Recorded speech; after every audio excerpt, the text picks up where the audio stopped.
Hi guys, gagawa ko ng sapin-sapin. Ito ang aking molder. Ayan, tayo ganito. Tapos ito, nakasing violet. Kaya ito, red, yellow, and white.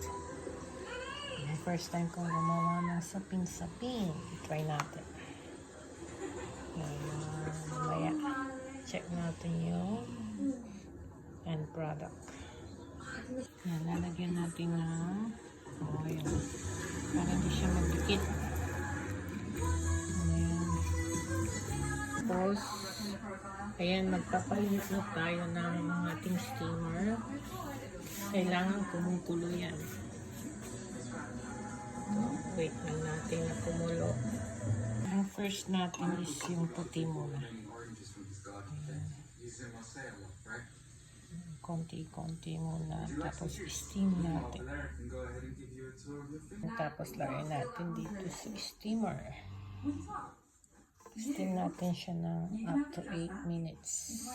Yung first layer. Ayan, pwede ko na siya sa steamer. 8 minutes ang atin. Lagyan ko siya ng ganito para hindi magtupit sa iba. Wait natin na 8 minutes. Lagay na ako ng second layer, yung red. Tapos yung orange. Ayan, luto na yung ating sapin-sapin, pero palamigin ng konti. Ayan, guys. Wait lang. Ayan na ang ating sapin-sapin, guys. Ayan, wala tayong violet. Ang ganda. Parang kumalinis ang aking kamay.